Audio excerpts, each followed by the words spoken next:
Hello students, अब हम बात करते हैं पीडब्ल्यू मॉड्यूल के क्वेश्चन नंबर 6 के। क्वेश्चन नंबर 6 काफी अच्छा क्वेश्चन है और एकदम इजी क्वेश्चन है, लेकिन क्या करेगा ये आपकी ग्राफिकल अप्रोच को इम्प्रूव करेगा। ठीक है, तो हम यहाँ पे इस क्वेश्चन को करते हैं। हमारे पास क्या दे रखा है, हमारे पास दे रखा है इफ ए और बी क्या है, रियल नंबर। देखो क्वेश्चन में हर चीज को आपको है ना लेके चलना पड़ेगा, हर चीज को अंडरस्टैंड करना पड़ेगा, तभी आपकी प्रॉब्लम सॉल्विंग स्किल जो होगी वो बिल्ड होगी। ठीक है, हमारे पास रखा है कि इफ ए एंड बी क्या है, बिलोंग्स टू आर, मतलब ए और बी क्या है, रियल नंबर है। और इसने बोला है कि ए जो है वो 0 के बराबर नहीं होना चाहिए। ऐसा क्यों दे रखा है? क्योंकि आगे जो दे रखी है क्वाड्रेटिक इक्वेशन दे रखी है, अगर ए 0 हो जाएगा तो क्वाड्रेटिक इक्वेशन क्या हो जाएगी, निपट जाएगी। फिर क्वाड्रेटिक इक्वेशन क्या बन जाएगी, लीनियर इक्वेशन बन जाएगी। तो हम बात कर रहे हैं क्वाड्रेटिक इक्वेशन की, तो लीनियर इक्वेशन का कोई मतलब ही नहीं होगा। तो हमारे पास क्या है, quadratic equation has imaginary roots. देखो इमेजिनरी रूट्स की बात कर रहा है।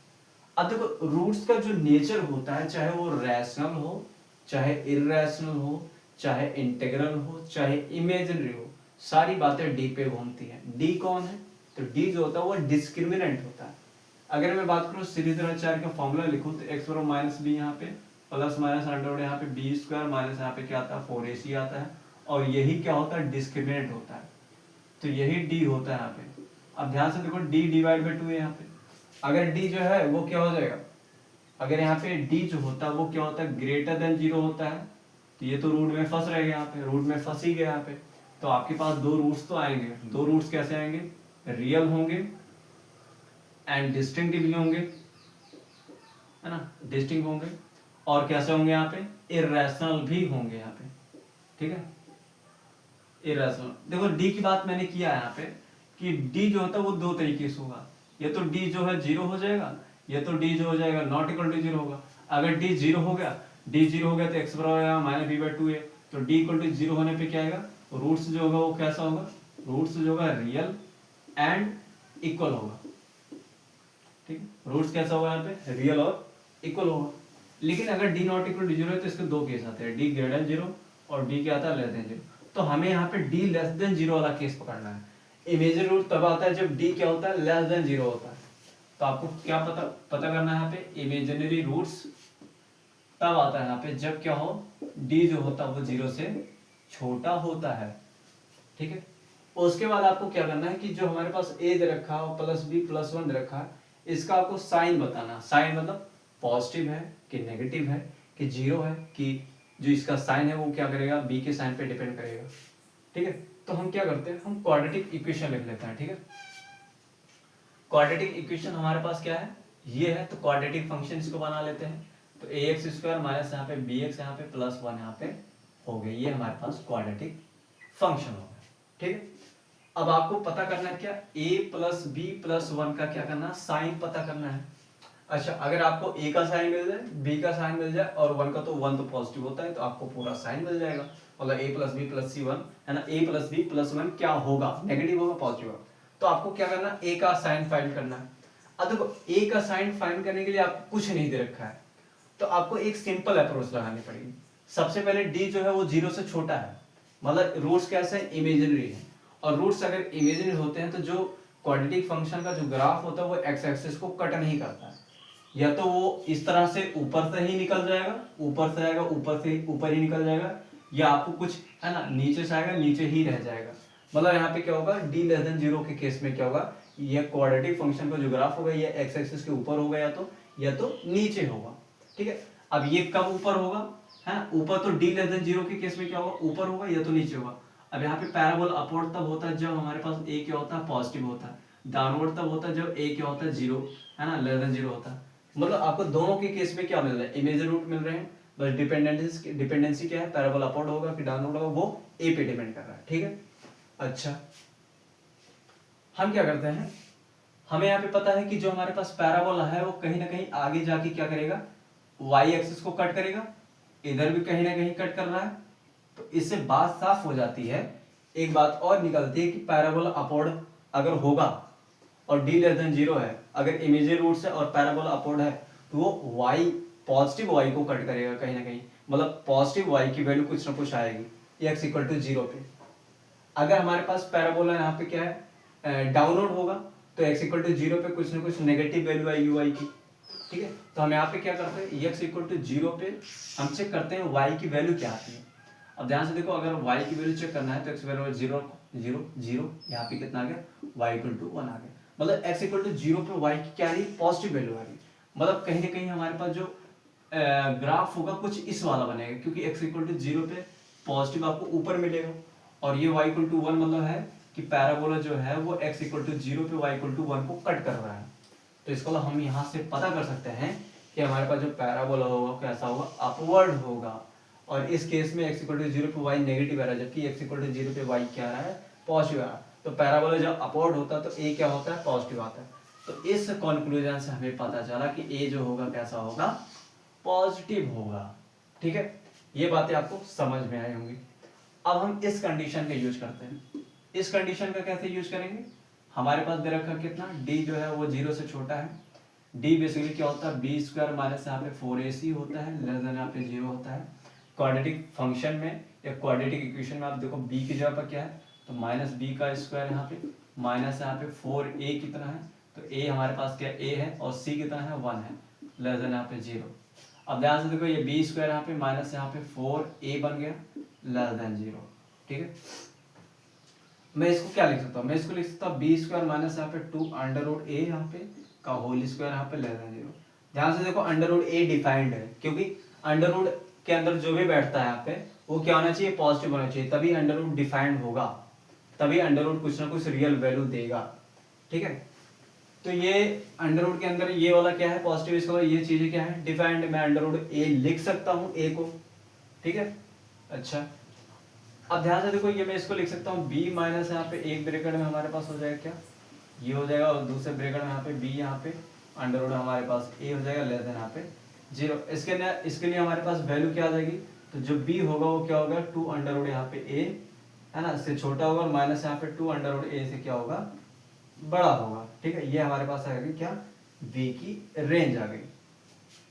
अच्छा, लेकिन ध्यान से देखो, यहाँ पे जो हमारे पास b आया वो 2 अंडर रूट a आया है, और माइनस यहाँ पे 2 अंडर रूट से a से बड़ा होगा, 2 अंडर रूट a से छोटा होगा। लेकिन हमें b की नहीं साइन चाहिए, हमें यहाँ पे a plus b plus c है, तो मैं तो क्या करता हूँ, सब में a ऐड कर देता हूँ, a माइनस यहाँ पे 2 अंडर रूट a, और यहाँ पे a प्लस b, यहाँ पे अंडर रूट, यहाँ पे a प्लस यहाँ पे 2 अंडर रूट यहाँ पे a।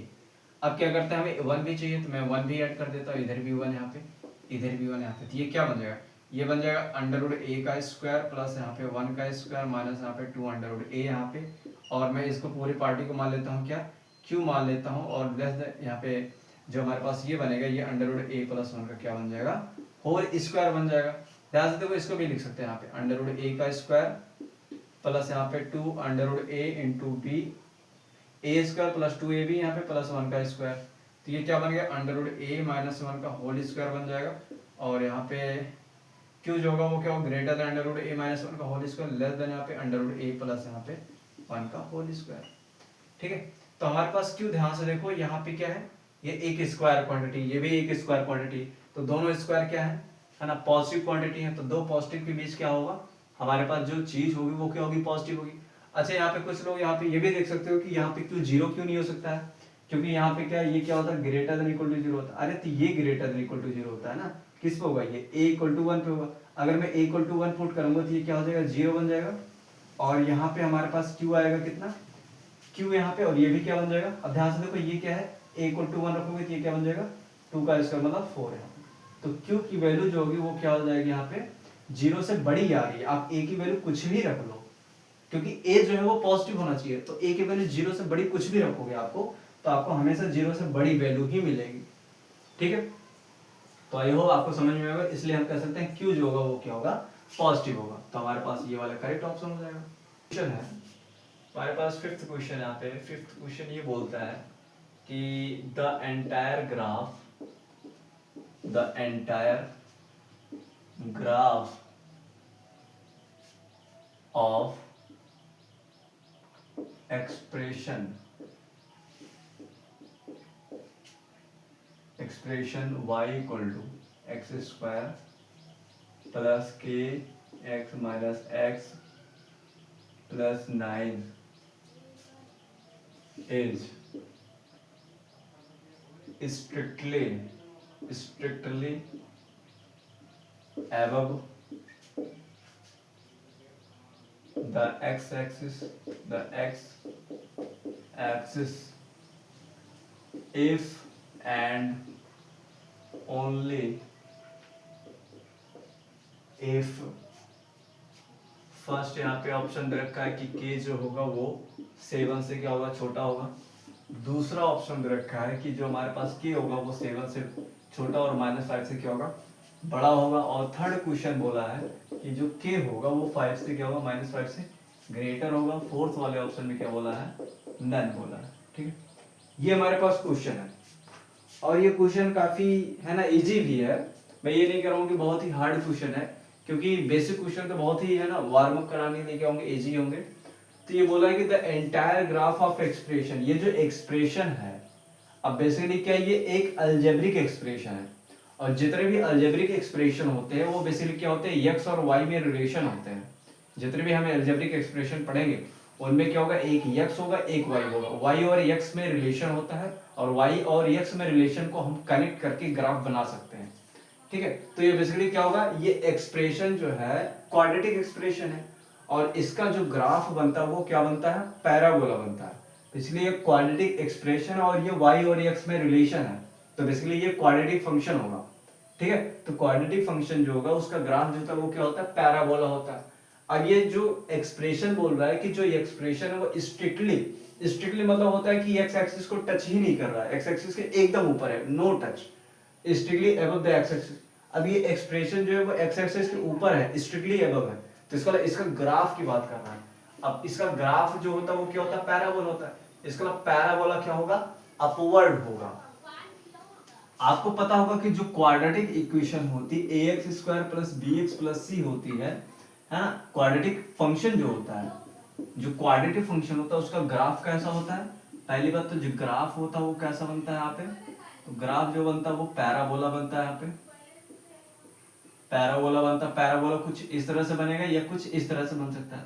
अब दूसरी बात है यहाँ पे पैराबोला की दो डायरेक्शन है, पैराबोला की दो डायरेक्शन है, एक अपवर्ड पैराबोला कटोरा ऊपर होगा, एक डाउनवर्ड पैराबोला कटोरा नीचे होगा। अब ये जो चीजें होंगी है ना, कटोरा ऊपर होगा कि नीचे होगा, ये जो है क्वाड्रेटिक के है ना लीडिंग कोफिशिएंट, मैक्सिमम x की पावर का जो कोफिशिएंट होता है, x² का जो कोफिशिएंट होता है उस पर डिपेंड करता है।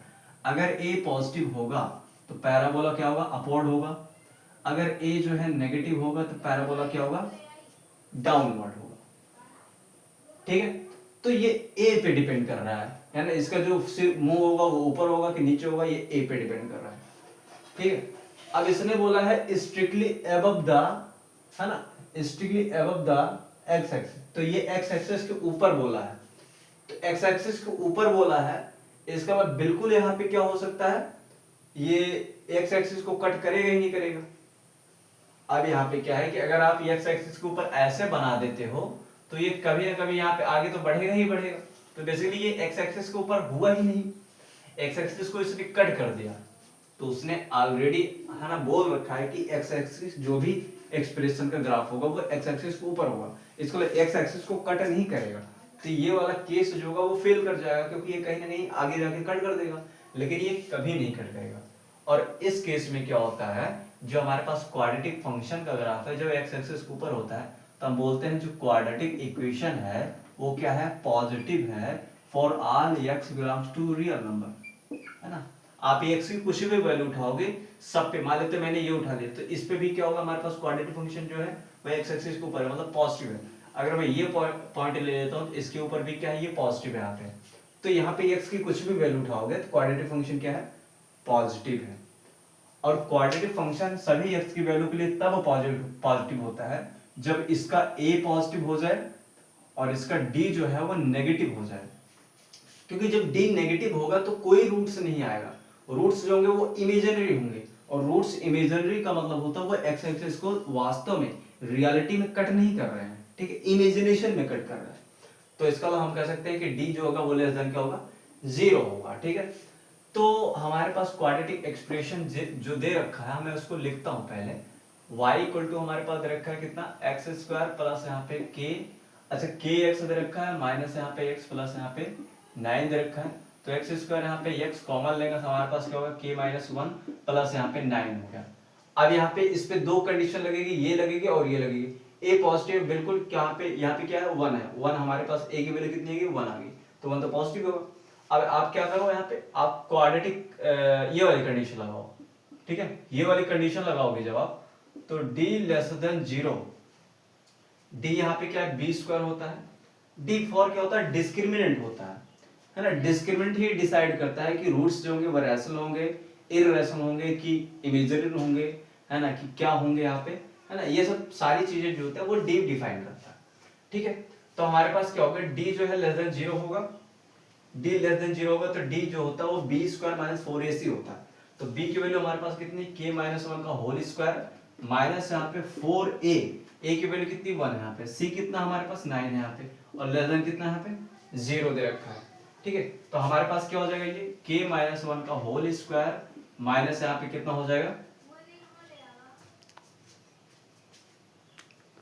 हमारे पास ये कितना हो जाएगा k माइनस 1 का होल स्क्वायर, ये कितना हो जाएगा 36 हो जाएगा, लेस देन यहाँ पे 0।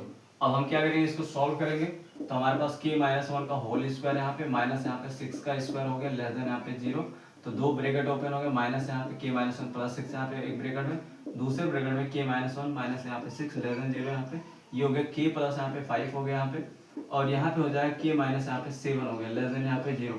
तो हमारे पास क्या हो जाएगा, k लेस देन 7 यहाँ पे और ग्रेटर देन माइनस 5, तो k का जो वैल्यू आ जाएगी वो क्या आ जाएगी, -5 से बड़ी होगी, लेकिन साथ से क्या होगी, छोटी होगी, ठीक है। अब ये भी पूछ सकता है कि आप बताओ कितने इंटीग्रल वैल्यू यहाँ पे k की आएंगे, तो k की इंटीग्रल वैल्यू क्या क्या हो सकती है, ये भी क्वेश्चन हो सकता है। इंटीग्रल वैल्यू -4 हो गया, -3 हो गया, माइनस यहाँ पे देखो इंटीग्रल वैल्यू अगर आपको पता करना है तो आप क्या करो, है ना, 7 में यहाँ पे क्या कर लो, 7 माइनस यहाँ पे -5 यहाँ पे, क्योंकि आपको -5 और 7 नहीं लेना है, तो आप क्या करो, है ना, -1 घटा दो यहाँ पे। जैसे आगे अगर मैंने बोला कि 1 2 3 यहाँ पे 4 है, अगर आपको यहाँ पे ये काउंटिंग नहीं करना है तो आप डायरेक्ट कैसे पता कर सकते हो, अगर आपको फाइनल और लास्ट में रखा तो 4 माइनस 1 करो, है ना, कितना आएगा 3 आएगा। अगर आपको 1 और 4 को इंक्लूड करना है तो 1 ऐड करोगे, अगर आपको 1 और 4 इंक्लूड नहीं करना तो आप 1 क्या करोगे, सब्ट्रैक्ट करोगे। देखो यहाँ पे आपको 2 वैल्यू मिल रही कि नहीं मिल रही। उसी तरह से यहाँ क्या है, -5 और 7 को इंक्लूड नहीं करना है। मैं ये बता रहा हूँ कि एडिशनल क्वेश्चन कैसे पूछ सकता है कि पूछ ले कितनी इंटीग्रल वैल्यू होगी की।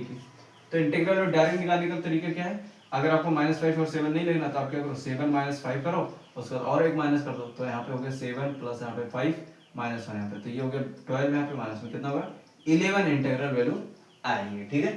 तो ये हमारे पास क्वेश्चन था, तो हमारे पास जो आंसर हो जाएगा वो सेकंड ऑप्शन करेक्ट होगा।